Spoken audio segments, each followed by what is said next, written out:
Hello. Good morning.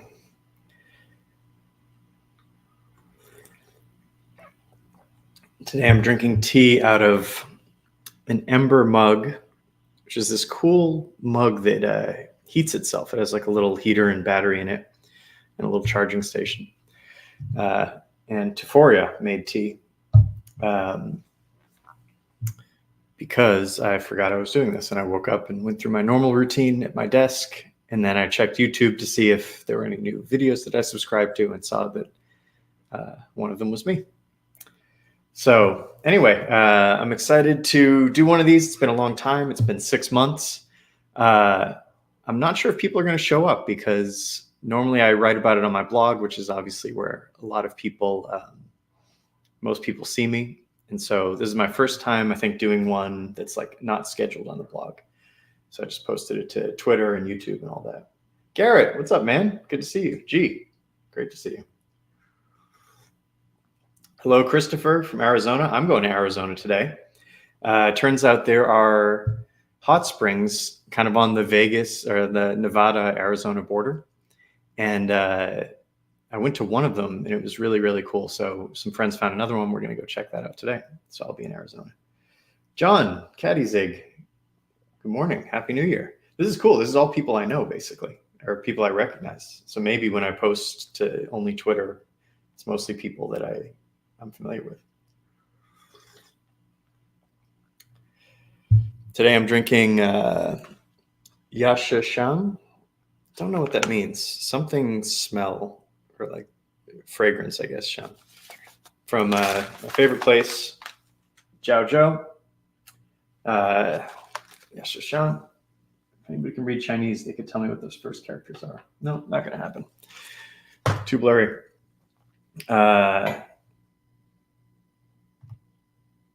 Nice. Watching it from the gym. I like that. Man, I've been lazy about the gym recently. My gym is right over there, and I haven't been doing it. But I have been going skiing a lot here in Vegas, so I've been still working out, I guess.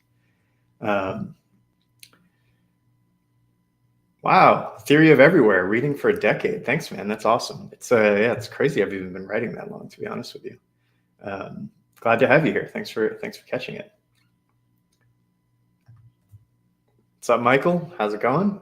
Another regular. Good to see you guys. Cool. So people are showing up. So I can do more of these. The reason I haven't been doing more of these is because now I'm obviously not posting as much on the blog. And then it just seems like every time I'm about to post, I'm traveling or something. So I can't really schedule one. But it's cool. It seems like people will show up. At least a few people show up anyway. So we can talk about whatever you guys want. I've got all my gear here with me down there. Most of it anyway. People want to talk about travel. Or anything else, really. Let me show you guys the coolest thing. One of the coolest things I got this year. It's this universal charger thing. God, oh yeah, you can see it pretty well, actually. So look how tiny this is, right? It's just like, I can hold it in my palm, this tiny little thing. And I'll just show you, for example, if you want to do UK, what you do is you pop out these little prongs like that. And then look at this crazy like transformer thing. I don't know how well you're going to see it, but you pull this thing out, flip it over, put it back like that. Now it's a UK plug. What's cooler than that? And some EU plugs need to be longer, right? This is like pretty short. Some of these it fits. Check this out. Unscrew them. Keep unscrewing them. You can kind of slide them out. I don't know how well you can see that.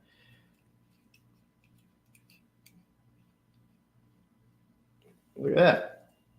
How cool is that, right? I love this thing. It's certain pieces of gear that I've had over the years where I'm just like, it's not quite perfect. It's not quite perfect. Some things are kind of perfect. And the chargers have never been perfect. So this is the first one. I'm really excited about this guy. Of course, I bought 4 of them because it's so small that when you plug it in a EU thing, it just goes flush. So I lost my first one already. All right. Let's see. Oh, nice. Yeah, Theory of Everywhere. I was in Budapest recently, spent several hours at Jiao Zhou. The Gyokuro Karagane was my favorite. That's a really good one. That's my buddy Nick's favorite too. Puer is really good too. Yeah, Puer is sort of their specialty. It's probably the tea that I'm the least knowledgeable about. They all kind of taste the same to me. I mean, between the Sheng ones and the Show ones. So sometimes I go there and I always just ask them to recommend a tea for me. And once in a while it's a pu'er, and it is always a great experience. But it's never so distinct that I buy some and bring it back home. Glad you went though. That's awesome. I went to Budapest last. Oh God, what's my computer doing?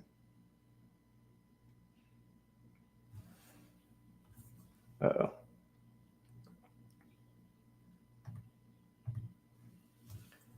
Oh, are we still on? Okay, good.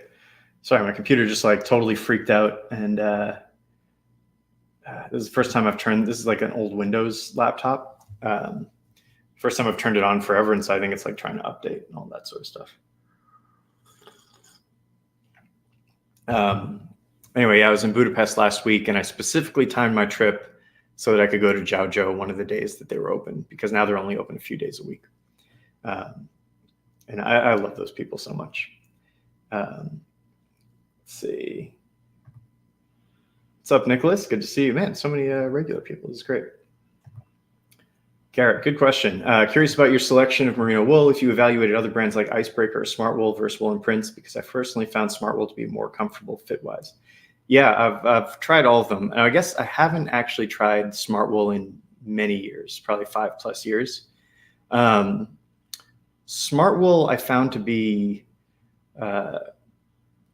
almost like too clingy. Like instead of being like a little bit tight and then looser, it was sort of like tight all the way. I also found it pilled the most of all of them. Very comfortable though. I like their fabric. I also like Icebreaker. They're the underwear I use. Yeah, I like their shirts basically almost as much as I like Wool and Prince, I would say. Yeah, I think they're all really good choices. Like I think wool is the key. I love Wool and Prince. Like every piece of clothing I get from them so far, I've really liked. They're also just like such cool people. Like I kind of know the founder now, this guy named Mac, and it's like, his, I don't know how much of the story I'm allowed to tell, but basically it's like his family's sort of this wool family, and he's like branched off on his own doing this thing. So it's pretty cool. I like the story, and I know he cares a lot and he puts a lot of thought into it. So it's like one of those brands where if they have a new product, I'm like, okay, well, I know that they're doing this because they've really like thought about how to make the best one. Sort of like Manal, actually, even though I don't use my Manal backpack anymore. I just know they've like thought it through, and so I sort of trust them. Roman, good to see you, man. Been a while. Nice. Jean-Marc Skopek, posts have helped me start living in multiple places. Cool. Would love to hear you talk and write more about the legal and social side of co-ownership. Hope it turns into a book one day. A lot of people ask for this, so I guess I should probably write one. But the truth is that there's just like not that much to it in our experience. For the island, we wrote up like this big formal legal document about like, ownership and transferring ownership, and what happens if somebody doesn't pay, and what happens if there's a dispute and all that sort of stuff. And I think it was like a good exercise to get that out so that everybody was on the same page and we all sort of like understood what we were getting into. But then literally none of it has ever mattered. And one of the interesting things socially that I found, which I didn't anticipate, so that's why we made this whole document, is I thought there would be like different factions of people who like want to spend more money on it, or people want to spend less money on it, or do more improvements or fewer improvements. And really what happens is the people who use it the most do the most work, and they also sort of have the best sense of what it needs. And so they end up just making all the decisions. So in most cases, that's me. My friend Brian is also really active in these things. So, at this point, I'd say we make 50-50 decisions on the island. And, even in Hawaii, he made a bunch of improvements just without, asking anybody that were good. So it's just pretty easy. And then the people who don't come often, they're just like, oh, hey, this is all set up really well. It works perfectly. So yeah, I don't know. Like I'd be curious to hear what you want to know about, because in my mind, I'm like, well, there's kind of nothing to write about. It's like, how do you live in your house? You just live there. It's totally fine. But yeah, if you have any specific questions, I'd love to know, because people do always ask about this, and I don't really know what they want. Do you have any podcasts you enjoy and recommend? I find I don't have a lot of time for podcasts because um, I mostly like them when I'm driving, and I just don't drive that much. Um, the one that I really like is Bankless. It's about crypto. Although I was talking with a friend about it, and she's like, "Oh, I really like it, but I think they're a little bit breathless." And something about that description like stuck with me. And now every time I watch them, it does feel like a little bit breathless. Um, but I find that I've like actually learned useful stuff that I've like taken action on there. And so like, for example, I went skiing yesterday. I just like listened to the podcast on the way up and down.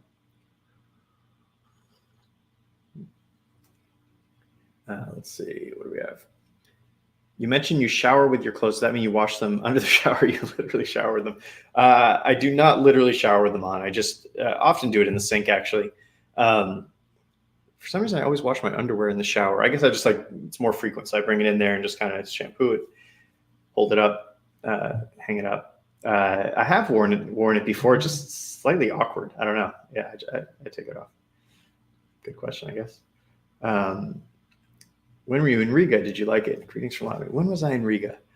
I was in Riga. Let's see. I think that was right before COVID. I had some random trip through Europe. Where was I going? I forget where it was. Anyway, like I think I was like getting home from Budapest or something, and I had the option to add one day in Riga, and I was like, oh, might as well. Never been there before. And what an awesome little city. Like I really, really liked it. It's like on my list of places I want to go back to and spend more time. All I really remember is there was a ballet there that was pretty inexpensive. So I bought a ticket, walked from my hotel and went through this like amazing park that was like full of people. I think there were like swans there, a lot of flowers, some bridges over some like rivery kind of things.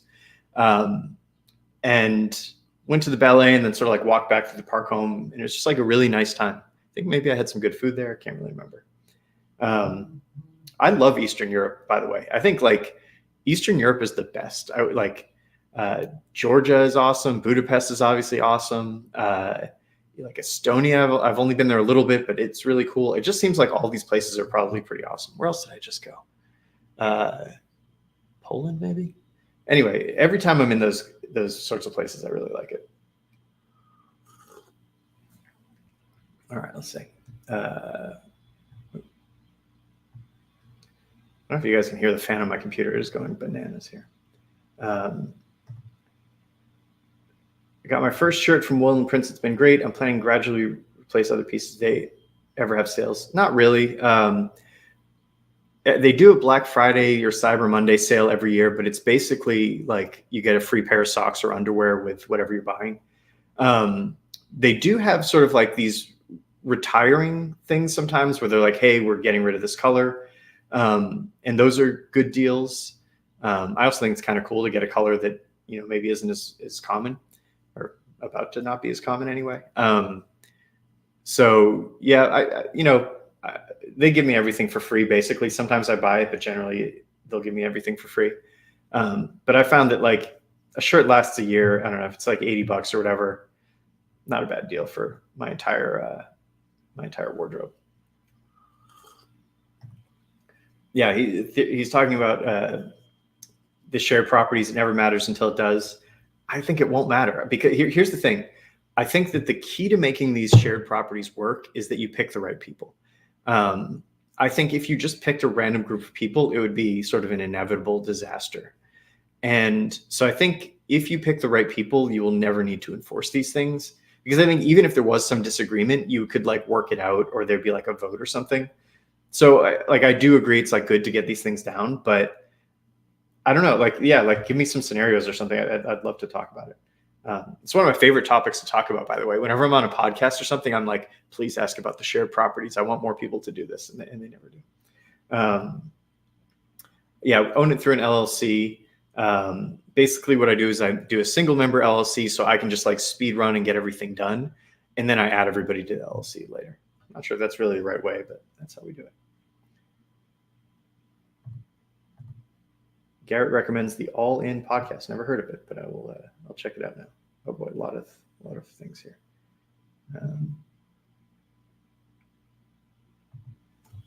Oh, hold on. Let me do this first. Crypto podcast, the chopping block. I'll check it out. I feel like I'm not actually that interested in going deep on it because I could be wrong. Like I'm going to listen to it and check it out, but I'm going skiing again tomorrow, so I'll listen to it on the way there. I feel like it's more like I just like to get an overview of what's going on, and then I go deep on my own on topics that are interesting to me. Most of the topics aren't that interesting to me. I really only care about ETH and what's going on with that. That was a good question. State of the cruise deals for 2023. Unfortunately, they're starting to get more expensive now. Right now is what they call wave season, which is sort of when most people buy cruises, and they sort of make it seem like that's when there's the best deals, but it might, so far that hasn't seemed to be the case for me. Typically what I like to do is I think the best thing, it depends. If there's a specific cruise you want to go on, you should kind of just book it, look at the price graph and like, if it's like oscillating, often if it's like a square wave oscillating, often it's going to go between those two prices. So wait for it to get to the lower one. But if you're just like, I want to go to Alaska in early summer, which is a good time to go, I would just like try to book it a few weeks before because one of them is going to have a deal probably. I've seen Princess has really good deals right now. They're not my favorite, but I think that's only because they sort of compare themselves to like Celebrity, which is sort of my favorite. But I think like for the value, they're kind of the best one right now. But yeah, there were so many good deals like 6 months or a year ago, and they're not as good now as they used to be. I am going to start tracking average price per day for each line over time, because I think it'll be interesting to see if there's like patterns or if it goes up and down.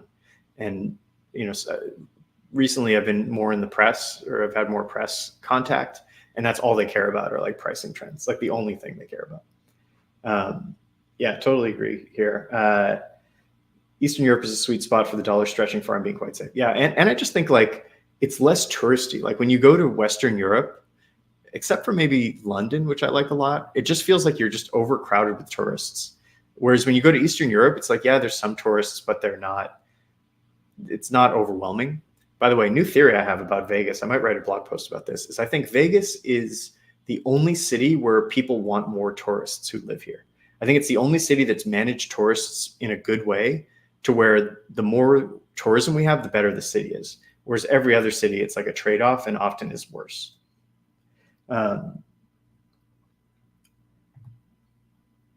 Your gear list doesn't have a sweater in there. It's direct from the shirt to the plasma jacket. I tend to wear a sweater or cardigan almost all the time. I'm wondering how you do it. You make sacrifices when you travel super lightweight. So what I do is I just, that's part of why I switched to that, like sort of, I'm not wearing it now, but that long sleeve shirt that's like this kind of material. I find it's like almost like a very light sweater. And then if I need more, I just put on the Montbell and keep it unzipped, so there's a little bit of airflow. Or even if it's like spring day and I'm just like a little bit cold, I'll put on just the raincoat, and that traps a little bit of heat. You make some compromises, but I find with those pieces, it's pretty rare that I'm, maybe impossible that I'm ever uncomfortable. Oh boy. All right. Something more. Glad to hear the co-ownership has been problem-free. Would love to hear about the early stage, from the initial idea to buying the property together, coordinating, repair. Okay, that's good questions. So here's how it works in the early stage.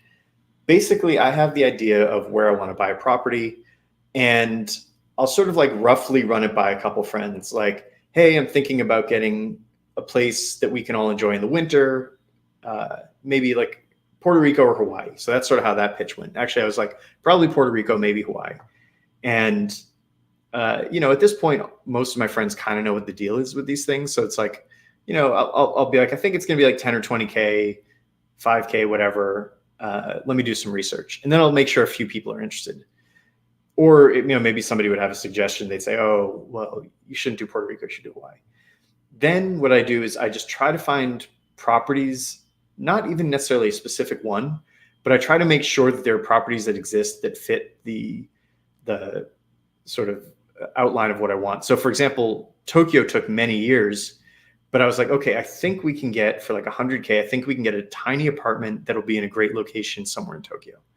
And maybe 5 or 10 people were like, oh yeah, we're probably in for that. And so then for, Tokyo is the most recent one, so that's probably the best example. I just looked for years and years and years. Finally, I found a place and I was like, this is the place. So even before I had people in, I just put in an offer because I'm like, well, worst case, I'll find like 2 other people. We'll just split it 3 ways. It'll be expensive, but like, we can make it, we'll make it happen somehow. So I actually kind of overlap the process of buying it and getting the people, but that's mostly because I sort of have like some pre-approval, like people are already kind of in on it. Then everybody sends me the money and I just overestimate by a bunch, and the extra ends up being our furniture budget. And so I do that on purpose, where I'm like, okay, our place in Tokyo, I think was like, I kind of forget, maybe it was like 90K. So I'm like, okay, let's make it 110. And then that'll cover like the taxes, fees, and our furniture. And if we have extra, we'll buy some electric bikes. And we ended up, the fees were a lot less than I thought. So we're about to buy some electric bikes. So that's kind of it. And then I buy it and we're done. Set up some electronic locks and all that. For repairs and improvements, if it's something just has to get done, I just do it. And we have LLC bank accounts for these things. So I just like pay myself back every once in a while. There's also a little bit of gray area where myself and a couple other people just sort of pay for stuff sometimes and don't end up charging the LLC. My friend Brian is like sort of notorious for this. He replaced our boat and never charged us. So it's kind of a cool thing where nobody has any obligation to do these things, but like, if somebody's like, hey, I'm using this place a lot, I want to like make it a little bit nicer, oftentimes we'll do that. Even on like a small scale, I buy all the tea stuff for all these places because I just want to have good tea stuff. And then improvements, if it's big improvements. So for example, we just redid Budapest.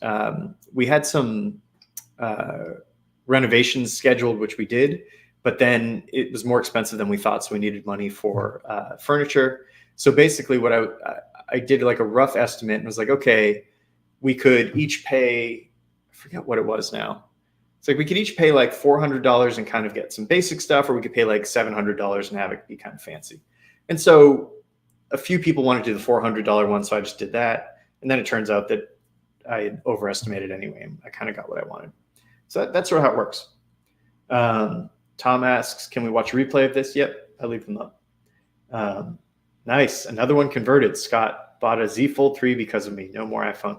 I've had so many cool Android phones over the years and have never converted anybody that I know from iPhone to Android.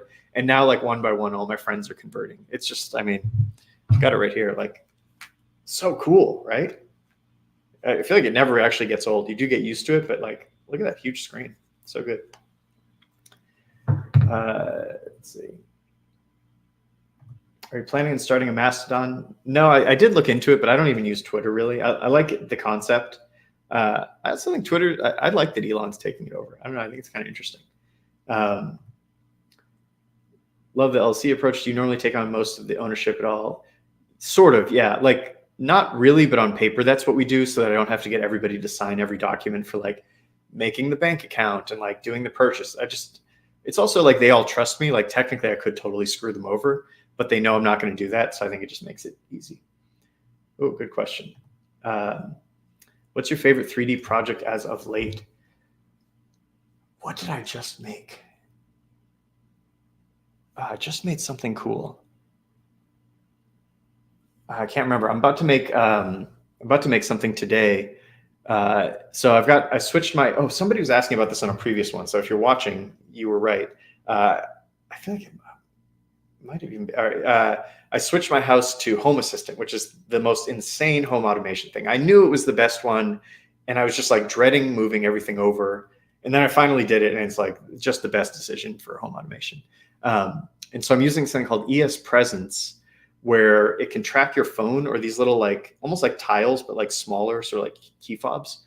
And you put these little, do you guys know what ESP32s or ESP2866s are? I know some of you do, and they're just like the coolest things. I don't have one near me. It's like a little circuit board this big that you can essentially program to do anything. So I built a hot tub controller because mine broke. Actually, that's probably the coolest 3D printing thing I've done recently. But you can also flash this thing called ES Presence. So you put one of these devices in every one of your rooms or wherever you want, and it tracks where these fobs are, so it can see, oh, it's moved to the office now, or it's moved to the bedroom, or he's left the house. And you can also add on other sensors. So I did an air quality sensor and a radar, which is like super accurate presence tracking. So I'm going to make a little circuit for those today, and then I'm going to 3D print a case and put one in every room. Sorry, long-winded answer to that, but yeah, I love 3D printing. I'm also thinking about getting into CNCing, because there's an incredible sort of like tech shop sort of thing here in Vegas. We have access to flatbed CNC and all these like amazing tools. And I think I'm going to redo my pinball machine. So yeah. Oh, another good question from Roman. Have you played with AI writing such as ChatGPT? What are your thoughts, especially letting it write books and blogs? Yeah, I've played with it. It's incredible. I mean, it's mind-blowingly good. And I think I'm actually more impressed with the way it can parse your language than what it puts out. So I looked into having it do some stuff for Cruise Sheet, and I just feel like the style kind of sucks for now, but like this is like the early beta, so I'm excited about where it'll go. I have all these mining computers from when I was mining Ethereum, and so I think I'm going to make my own to rewrite the descriptions on Cruise Sheet. I wouldn't let it write my blogs and book. Like, I think if you're just trying to churn out a bunch of material, maybe that's okay. But I think the whole point is I like to write something. Although I did have it write a draft for. There's a blog post I'm going to write, and I'm like dragging my feet because I think it's going to be controversial. But the title is going to be, "If you are against guns, you should definitely also be against alcohol." Because I studied the like death rates and injury rates and all this, and like alcohol is way worse on like any metric except unintentional harm to others. It's like guns are slightly higher, but like barely, or death to others, it's slightly higher. Anyway, so I had it write a draft, and like the style was pretty bad, but I was like, oh, actually, it's making some good points that I hadn't even heard of. So that was kind of cool. I think it's going to totally change the world, and I'm thinking about it, but yeah, nothing concrete yet. Are you trying to catch the F1 race in Vegas? I don't really care about F1. I don't know. I think it's so cool. I'm like such a Vegas fan. I think it's so cool that we're getting the F1 here. We also have the Tour de France coming here, which is pretty crazy. And they have this huge area that they're now building up for the F1. I didn't realize they're going to be here for at least 5 years, which probably means permanently. So I think it's cool that it's happening to Vegas, but I don't really care about it personally. Another good question. Garrett, did you pick up any new hobby or thing you deep dived on last year that stands out? Pinball, for sure. I'm like really into pinball now. Whenever my wife and I travel, we play pinball. I play my virtual pinball thing every day. Building it was also cool. I feel like in this past year, I've learned a lot more about hardware. I mean, I'm still like, very beginner, but, like I built my own hot tub controller with like, I made it have tap control. So it's totally wireless. You just tap it to do stuff, or totally waterproof, I mean. And so I'm still learning a lot about that, and I find that really interesting. So I'd say going deep on that, but maybe not fully there yet. I saw you removed your Oculus from the gear list. I haven't played much lately either. Where do you see VR going, especially with Meta sort of imploding? I don't think it's imploding. I think just like, I think that what happens is when the economy goes down, it's just the time for the critics to look good. And so they're like, well, see, look at this, they switched to VR and now they're laying all these people off and they're doing poorly. And like, people say the same thing about crypto. I think these things are just cycles, and it's just sort of like people were so blown away with the Quest 2 that it brought a lot of new people in. And then people who aren't that interested, or, maybe don't want it as such a big part of their life, end up shaking out. And so then it's like, well, we'll see what happens next. The AR thing, I don't quite get, but I didn't get VR for a while either too. So actually that's not true. I guess I've been into VR from the beginning, but maybe, I could easily be wrong on AR. I think it's also just like, there's nothing else to do. Like when we were locked down, it was like, all I did was do projects at home and play VR with my friends, basically. So now that it's like, now I'm spending more time away from home because I'm traveling. So when I'm here, it's like, well, do I really want to be in VR, or do I want to like hang out with my friends in real life and like build stuff? Another, Garrett, I got into surveillance. I have like an amazing system in my house now. Home automation, I guess that's another one too. Let's see. Wow, a lot of great questions, guys. Thanks. Oh boy, it's always the confusing names. Meza Alnis, maybe. How do you feel now looking back at the years spent living and working in an RV? Would you have done anything differently? Uh, no, I wouldn't have done anything differently, I don't think. Maybe if I just like bought another solar panel, I feel like I was like battling with power a little too much. Um, no, it's funny. Like so many of my friends and I went through that phase of living in the RV, and I still, I have a really nice house now, and I'm still like a little bit nostalgic for the RV days. I really enjoyed it. Um, I'm glad I'm not living in it now, I guess. But I actually, my friends have my RV. It got sold to a reader who sold it to another reader who was like moving out of the country last minute. It was like, hey, do you know anybody who wants to buy it? I'll sell it for a good price. So another friend bought it. Um, and so like, I definitely have some nostalgia going back in there. But it was great. I mean, I remember I calculated that I saved $144,000 by living in there. Um, and I think that really like helped me get a good financial start. Probably, maybe wouldn't be where I am today if it wasn't for that. And it teaches you that you don't need that much. It was a lot of hands-on projects. It was just a great experience. I loved it.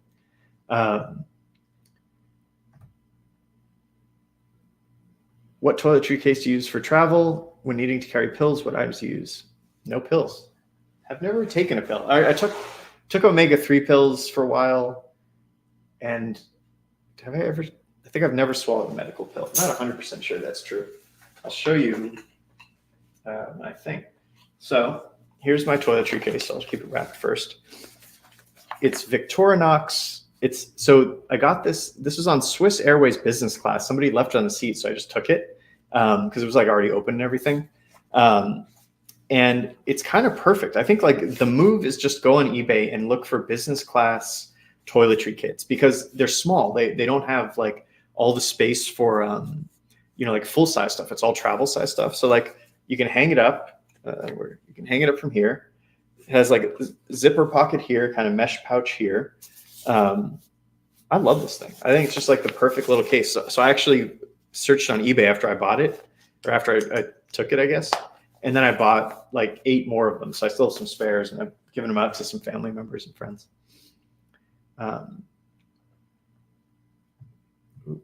Let's see what else we have here. All right, I'm going to take a few seconds to drink some tea here.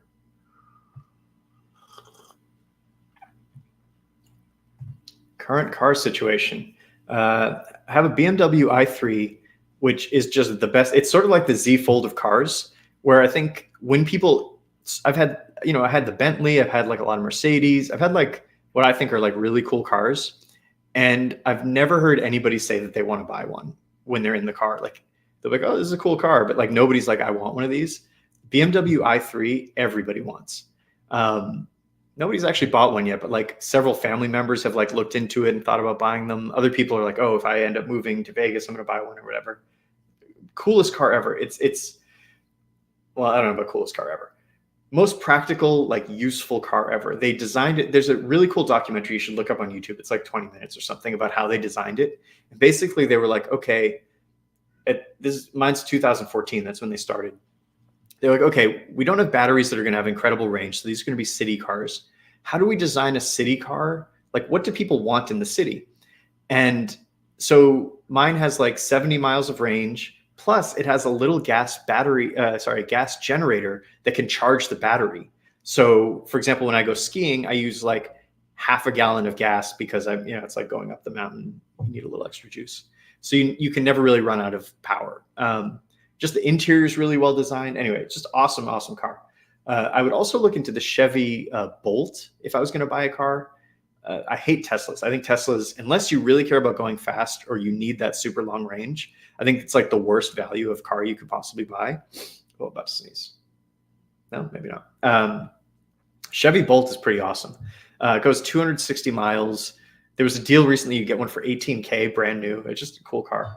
I also have a minivan. It's kind of old, but it's like, I'm making new mattresses for the boat. So like we had some extra mattresses. I'm going to cut them for the boat size. So it's like you can transport it back and forth, or like some friends bought a rug. They need to move, ship it there. So I like having a van. And then we just have my wife has this like gas car she had before, like a Nissan.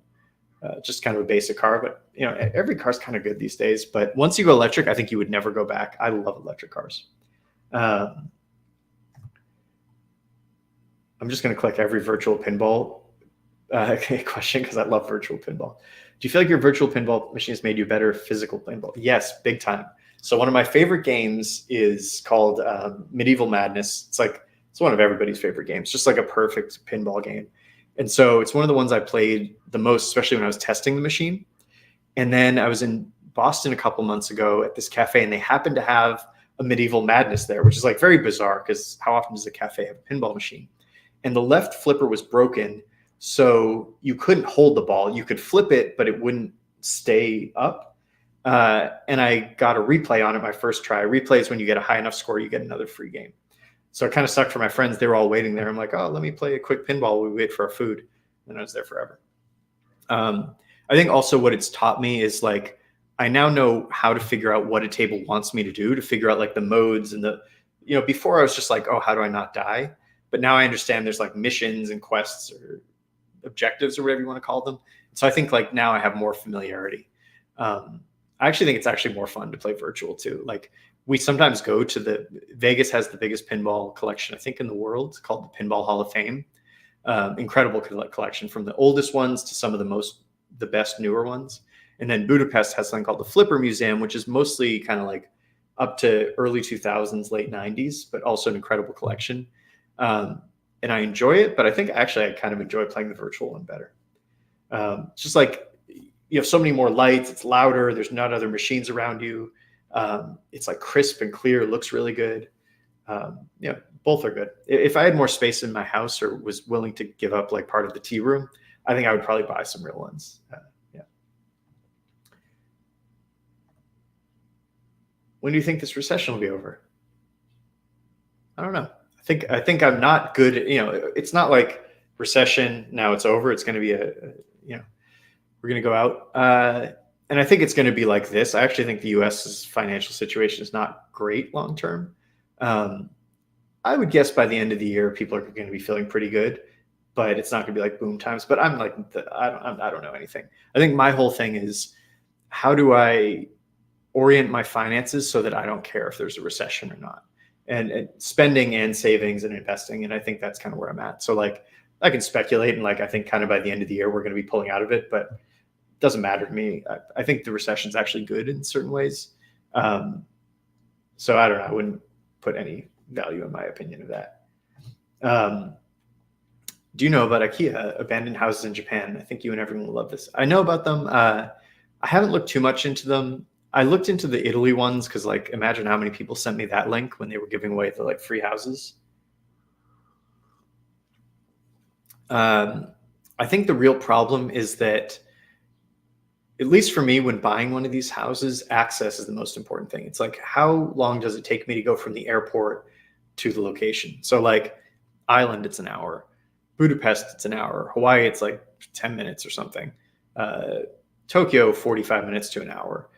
These IKEA would be like several hours, I think. And like maybe you can't really even get there by train. So, I think for a different type of person who's like, hey, I want to live in the rural Japanese countryside for like a month with my family per year, it would be incredible. But it doesn't super appeal to me. Yeah. The one thing that's cool is that they're the older style of house that I think is really great, but is sort of out of fashion in Japan. And so, I think you kind of get a better deal on those. Airplane tickets are getting higher and higher cost. Do you have any travel hacking techniques for lowering cost of airplanes? Miles and points.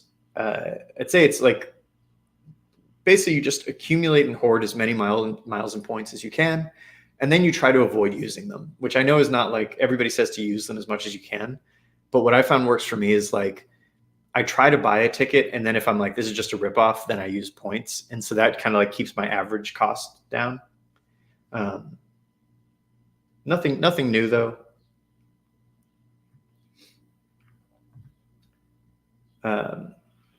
Security setup. So it's basically, I'm making it myself, like who hasn't, I'd never heard that one before. Right. But the key is there's something called Frigate, which is, it uses this thing called a Coral AI, which Garrett, you probably know about. It's like this little USB thing, and it's basically, I think it's like a tensor core on USB. And so it can do incredible object recognition. So I messed around with Shinobi, Zone Editor, or Zone, what is it? Zone Edit, Zone something, Zone Minder maybe, Blue Iris, um, and then I use rail link cameras, and so I was like got the ones that could detect natively and tried to set something up based on that, and it was like so clutchy that actually my motorcycle got stolen and I had zero footage of it because the thing just like happened to go down the day before. So now I'm on Frigate, and it's incredible, and it integrates with Home Assistant, and so now I've got 9 cameras around the house because I had 4, which is kind of how many I need. Then I got the 4 that could detect people, but then once I started using Frigate, which does the detection on board, I'm putting up one more today. I'm putting up all the old ones because they're kind of the same. And what's cool is you can trigger Home Assistant stuff with it. So it's like if I'm home, it won't trigger the backyard. Well, I probably shouldn't tell you all these details. I guess it doesn't matter. Like unless I'm sleeping, it's not going to trigger the backyard because probably I'm out in the backyard, but it still triggers like all the access to the backyard from the front. If we're gone, it's like I'm going to have interior cameras. So you can kind of set up all this cool stuff. I bought some Zigbee sirens that like even if you unplug them, they still go off. So I'm just like building my own system based on Home Assistant. i3 gives me serious range anxiety. But the thing is, if you get the Rex range extender, it shouldn't, because you just have 2.5 gallons of gas in there, which gets you another like 80 miles. Plus you could keep refilling it. So like I've driven to Utah with it, and it's annoying. You have to like every hour you have to fill it up with gas again, but you know, it's fine. But yeah, it's mostly a city car. And I have the smallest battery one. If you get the biggest one, I think it goes like over 100 miles, maybe 130 plus the gas backup. So yeah. If you're trying snowbirding in Vegas, you mean snowbirding, just like living here when the weather's good? Or do you mean snowboarding? I assume you mean snowbirding. Okay. I think basically relative to any other city, everything here is affordable for the quality of life that you get. So like, you know, it depends what your budget is. Like if you want to live in a super luxury place, well, relative to LA, it's extremely affordable here. If you want to live in like the cheapest, most basic place, and you're going to spend most of your time outdoors, also like very inexpensive. I mean, now, you know, I don't know too much about rent, but you know, house prices have gone up a lot. Our house is probably up 50% from when we bought it in 2019, but it was like crazy cheap, at least to me, in 2019. So it's just like such an affordable city for what you get to do. It's like world-class entertainment. All the best restaurants in the US are essentially here. They have a branch here. You know, you can, within an hour, you can be on the lake, you can be skiing, you can be hiking to hot springs, you can be like outdoor rock climbing, like just the best. No traffic, easy to deal with. That's great.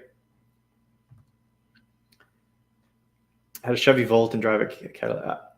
Oh, did you have the Cadillac that has the self-driving? It seems like Cadillac has the best self-driving these days.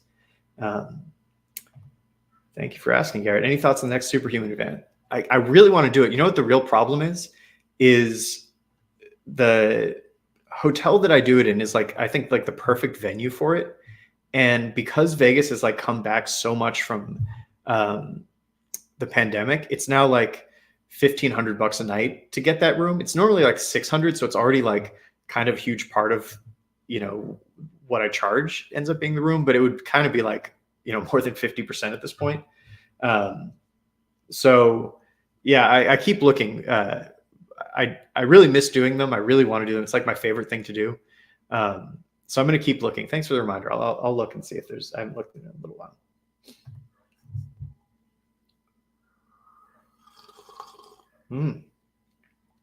John O'Shea, great question. Man, you guys have maybe are the questions always this good? I feel like it's like great questions today. If you had 3 months to dedicate to learning a skill, what would it be? Or what skill do you think made the biggest positive impact on your life? Yeah, I mean, I guess I do have 3 months. So what am I doing now? Well, I guess I'll do the first one or the second one. I think the skill that had the biggest positive impact in my life is probably social skills. And it's hard to, it's hard to know for sure because it's like, well, my life is amazing now, and I attribute a lot of that to social skills, but maybe it would have also been awesome. I had great friends before social skills too. I was just like different circles and different, maybe types of communication. But I also think it's becoming a lost art. And I think fewer people have good social skills these days. So I think it's like almost like the best value of how to dedicate time. Then again, what can you really do in 3 months? You could do some, I guess. Yeah, so maybe that. Also feels like, this is what I'm learning now, so it's, recency bias, but like, I don't think people realize how easy it is to build your own hardware now. Maybe it's always been easy and I've just sort of not realized it, but these ESP32 things that I was talking about earlier, it's like this $10 chip, and you can essentially make like any home like little home electronic out of it. So for example, like, well, you can't see it, but over there I have my old tea kettle. This is the new one. And I'm just going to like rip out all the electronics for it. I'm going to put an ESP in there, and I'm going to build my own. And it's going to interface with the screen and the knob and all that. And so I don't know like if there's a big opportunity for it. I'm sure there is. I just don't know what it is. But I just think it's something people don't realize. I think for $10 you can buy this chip, and then for a few bucks you buy these little like sensors, and you can kind of build anything out of it. And it's much easier than I expected it would be. It's like you program in C++, which is like a language I'm only slightly familiar with. And even that, then I find it pretty easy. So I think kind of like more people could do it than realize they could do it. I found it really intimidating. And then I remember like the first day I got into it, I was like, oh, this is so easy. I just had no idea.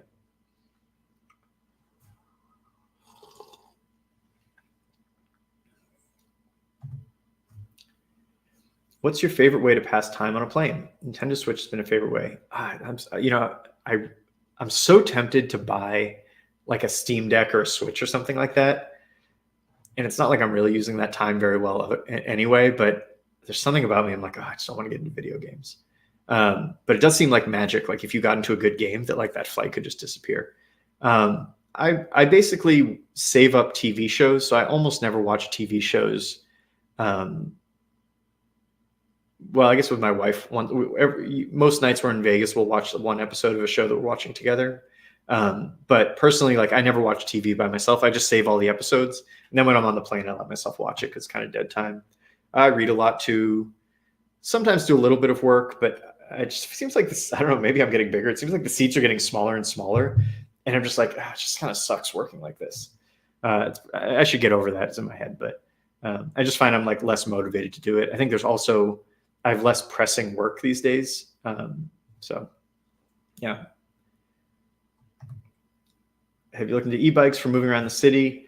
I don't think that they would be good for Vegas. I think like everybody's so against cars, and I don't really get it. Like I love cars. I think most cities are bad for cars, which is fine. Like Budapest is bad for cars, but it's great for walking. So who cares? Whereas like there's some cities like Austin is bad for both, I would say. Although there's pockets of it that are great for walking. So I like having a car in Vegas. I think it's just like so easy. In Budapest, it would be incredible to have an e-bike, but Budapest of all of our properties is always like a little bit broke. So I probably won't buy one there.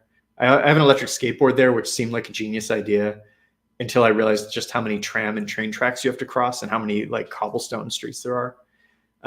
But in Tokyo, we're definitely going to buy e-bikes. I just rode one in Barcelona with my buddy Noah, and I'd ridden them before, but it was the first time like using it to get around a city, and it was pretty awesome. Made me more motivated to get them in Tokyo. So probably next time I go there, I'll do it. All right, well, I gotta have a little tea break here. It's funny, I brewed this extra tea thing. I was like right up to the last second before the tea time was supposed to start because I was worried I was going to run out and haven't even used it.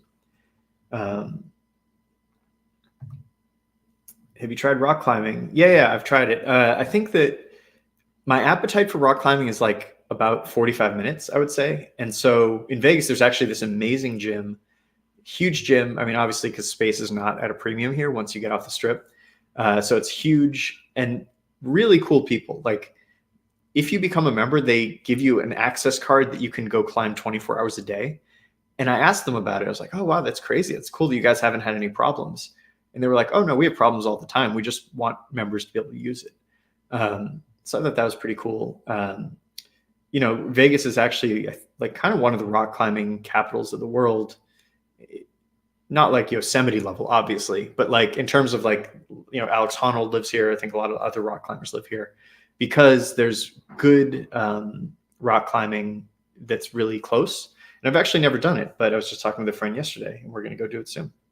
But I do it on cruise ships. It's my favorite activity on cruise ships because you can just be like working on your laptop, hang out with friends, and then you just like go do a few routes, and then your arms get burnt out. And so you go back and work, and then you're like, all right, let's go back and try. And when you're on like a long 2-week cruise, especially, it's nice because you just every day you can kind of attack the problem and work on it a little bit more. So yeah, I love rock climbing, but like not enough to go to the gym here.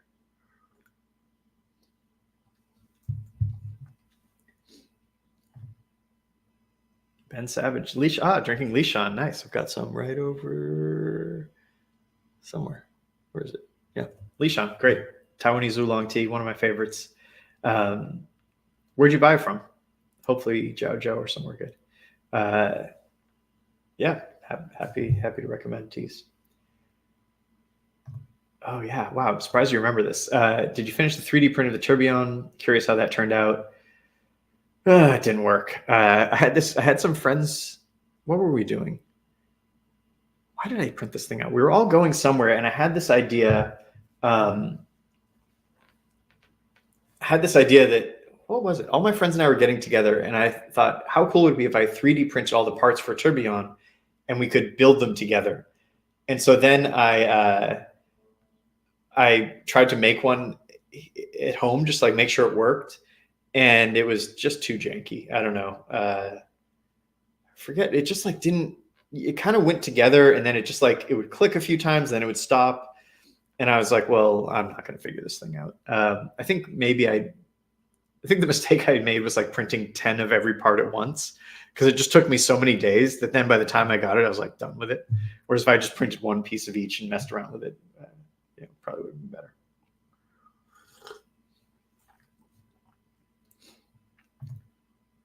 What's up, Mark and Food from Barcelona? I didn't meet you there, did I? I don't think so. Good cities, man. Did I meet you? Maybe. Anyway, yeah, great cities. I was just in Barcelona. Previous trips to Barcelona, I haven't really like loved the city. Nothing against it. It's like a good city, but it hasn't really grabbed me. And then this last time I was hanging out with my buddy Noah, who like was there for a month, and some other Dan Andrews, this guy was living there. And so I kind of got to see it from like their perspective. It definitely made me like the city more. It's a cool city.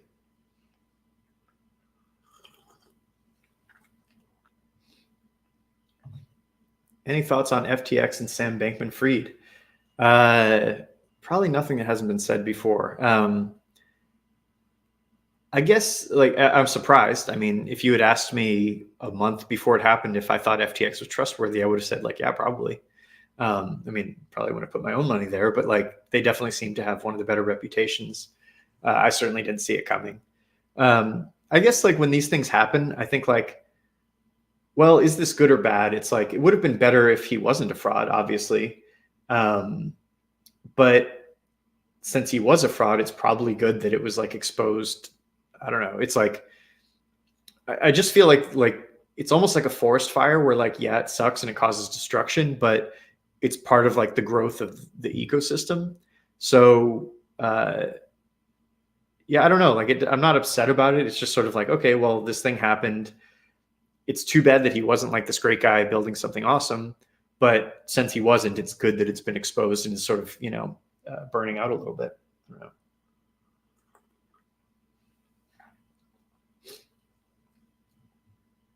Yeah, basically, like I care a lot about crypto and I love crypto, but basically my entire like thought on it is Ethereum is such an incredible technology that it must be part of the future.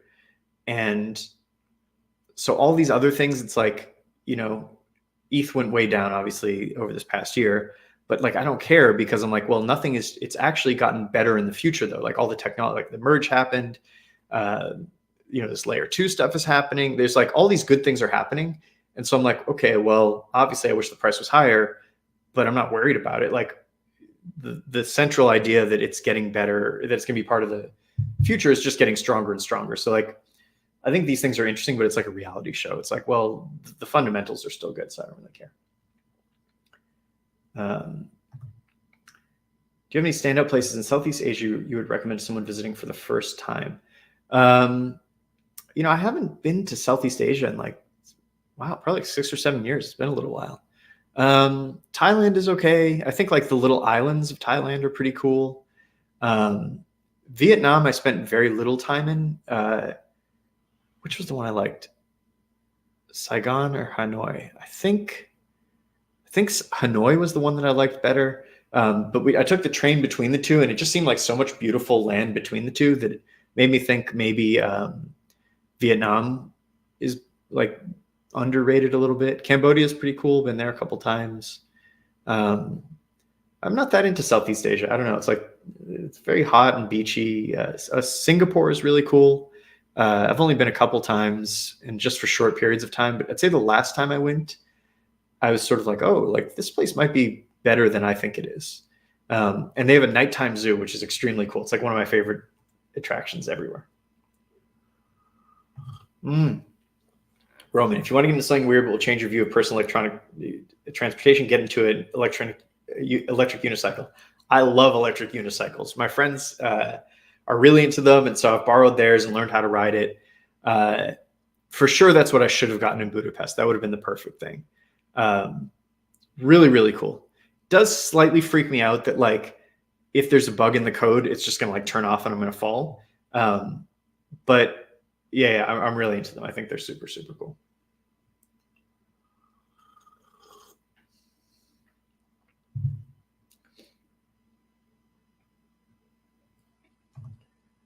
Java Island of Indonesia. Cool. I've never been to Indonesia. I feel like all the Bali stuff I see doesn't really make me want to go there, but Java Island, is that different? I think that must be different, right? Unless Bali is on that island. Cool. Interesting. Have you ever been interested about building on Ethereum, even core Ethereum infrastructure? Probably not a good enough programmer for that, to be honest. I'd say that like the way I build stuff is that there's something I really want to exist, and then I just like shut out everything else until it's built, whether it's something that could have some bigger impact like Set, which didn't have a big impact, but could have, or Cruise Sheet, which is like becoming a pretty big cruise booking site, or even like something small like that, the pinball thing, or hot tub controller or whatever. So it's more that like there's some goal that I want, and then I just learn what I have to learn to get there. When ETH like first came, or maybe when Bitcoin first came out, I thought about building like some casino, but it was really just like I wanted to like get free money, which isn't like enough to motivate me. So like I spent a couple days on it, and that was kind of it. So yeah, it's interesting to me, but I don't really have any use for it.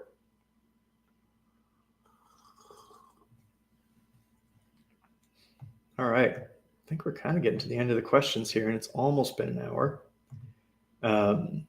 Could answer a couple more if there are any. Otherwise, I might just drink some tea for a couple seconds here.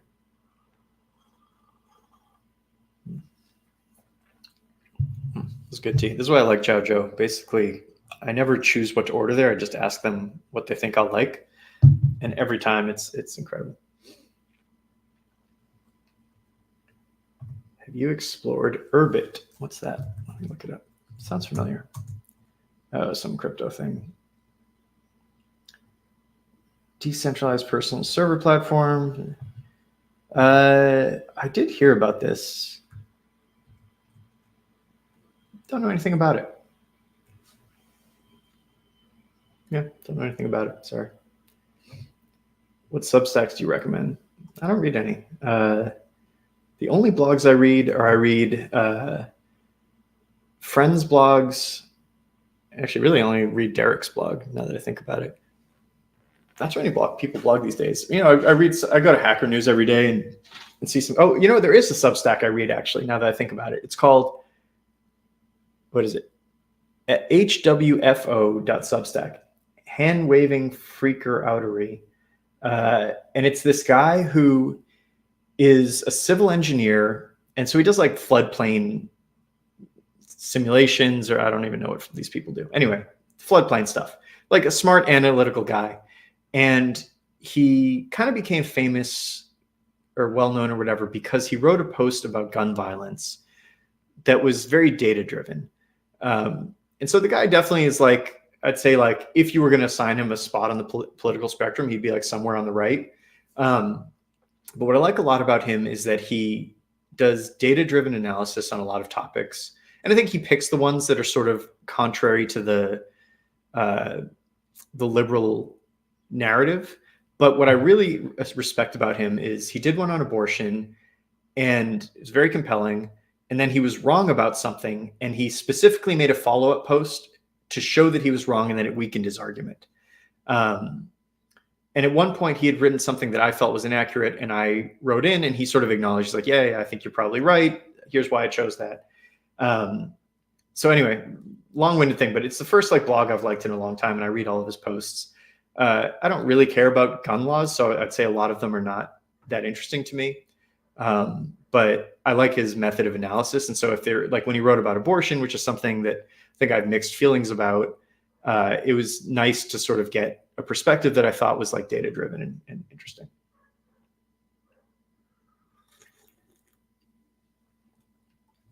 Let's see. Thanks, Jean-Marc. Appreciate it. I think sometimes when I write, I feel like I'm writing and then it just sort of goes out and I don't know if it has any impact on anybody. So really, if I write stuff, it's because I want to write it. And I hope it impacts people. So it is nice to hear that. That's part of why I like doing these, and even more so in-person events, because it's nice to like actually have some connection with people, especially people who have been reading for a long time. Best purchase of 2022. Ooh, that's a good question. What did I buy in 2022? Don't think I really bought anything huge. Well, I thought that was going to be an easy one. What did I even buy?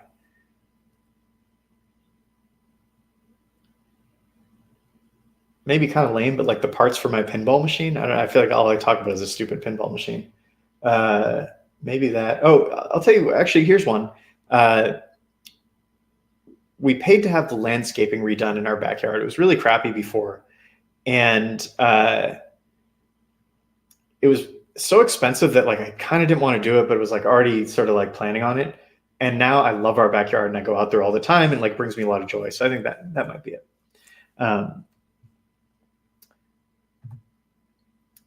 I asked this last time, I think. Did you have any apprehension traveling with the current state of COVID? Zero apprehension, guys. All right. I think I understand why we were so cautious with COVID. I think it was the right move in the beginning. I think the data is now pretty clear that COVID does not matter if you are young. If you're young and don't have any like bad, what are they called? Like bad health.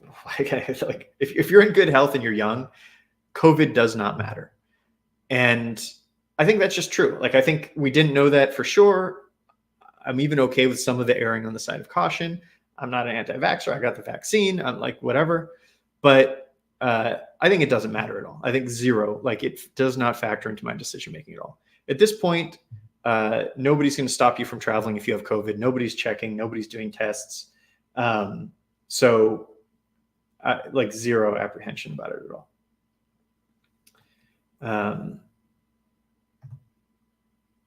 What are the copper bottles behind you? Thank you for asking. I don't actually use them anymore, unfortunately, but here's an example. Oh, I do still have tea. Maybe I do still use them.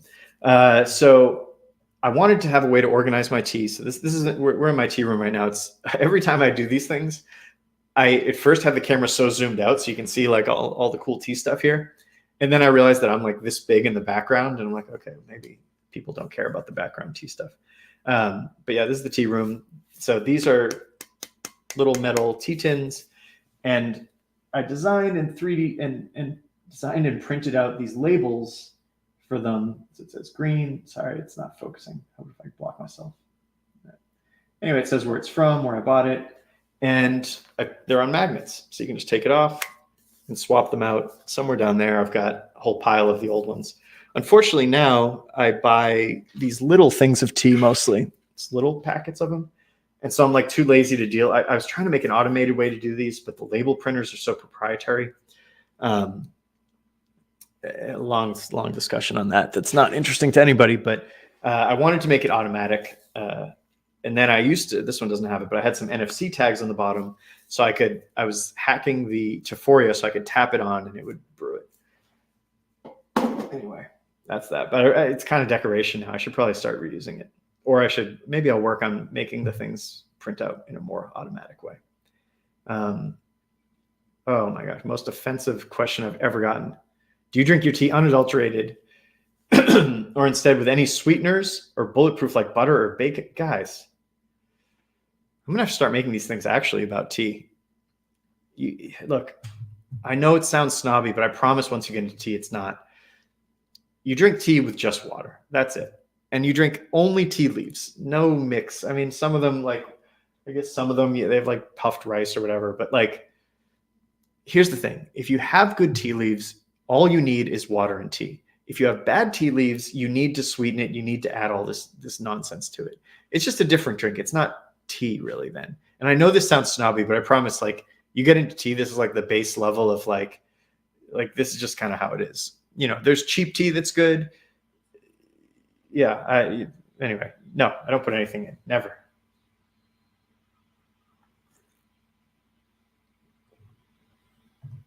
Hey, it's Jürgen.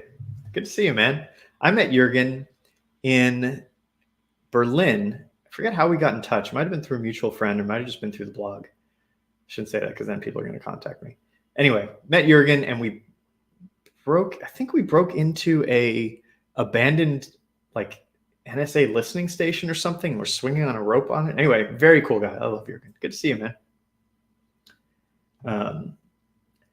Plans for in-person events this year. Thinking about doing anything in Vegas? Yes, I'll do something. I was talking about it earlier. It's just that I do it in this hotel room that's like this huge penthouse suite that's just like a really nice environment. You can see out in the desert. There's like big couches so everybody can be comfortable. It's just like kind of perfect.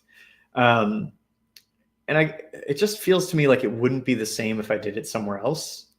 But right now the prices for it are like so expensive that it kind of doesn't make sense to do the event.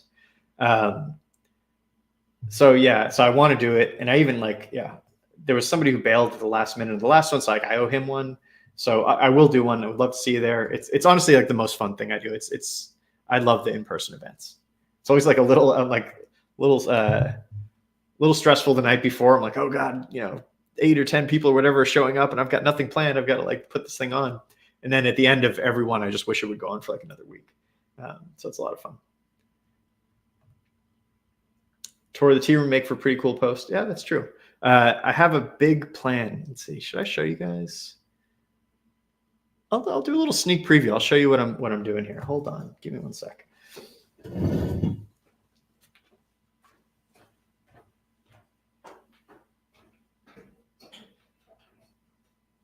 All right, so let's see. How can we do this? So I'm going to move the camera. Oh boy, this is not really good for this. So see, this is the rest of the tea room. And I don't know if you can tell. See how it there's a step down there? You really can't tell. Anyway, this is the Japanese tea area / where I have all my tools from working. So that's the Japanese tea area. And then I've got this wooden wall thing that I built, some plants that are kind of dying. Anyway, this part here is lower. You can kind of see the ridge there. I want to fill the bottom of this with gravel and make like a Zen garden with like little walkway over to there. And then I'm going to put a fountain coming out of the ceiling in the corner. So anyway, that's my plan for that. Oops, how do I have this thing? There we go. So I don't know if you can even hear me over there. Could you guys hear me over there? Could you hear me, or was I just talking to I realized I was pretty far from the microphone. Anyway, so I want to finish that project / start that project. And then I'll probably do a whole house tour because I've pretty much done with everything else in the house. That's the last thing. All right, guys. That might be about it.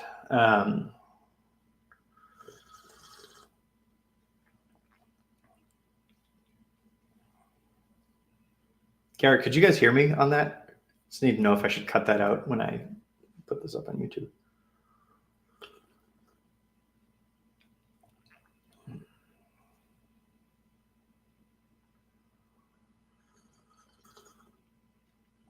Oh, also, before I go, would you guys let me know, how did you know that I was doing this? Did it just show up randomly on your YouTube? Did you see my Twitter? What would be the, just curious, like how people know about these. It's pretty cool that I can just do this without much planning before and without having to put it in the blog. I'll do more of these. Okay, good. You could hear me. Awesome. Sweet. Front page on YouTube. Ooh, look at me. I wonder if it only shows up front page because I never do these. So it's like, hey, this guy who hasn't posted in forever is posting. Turn on notifications if you want more of these. Turn on notifications. I never post anything else, so it's not like you're about to get spammed. But I think they're pretty, like Noah does these things, and I'm always like trying to turn on the notifications, and I don't get enough of them. So anyway, if you want to see more of these, do the notifications. Oh, good. So it seems like really just, seems like most people saw it on YouTube. Awesome. So the Twitter and stuff doesn't even matter, I guess. Nice.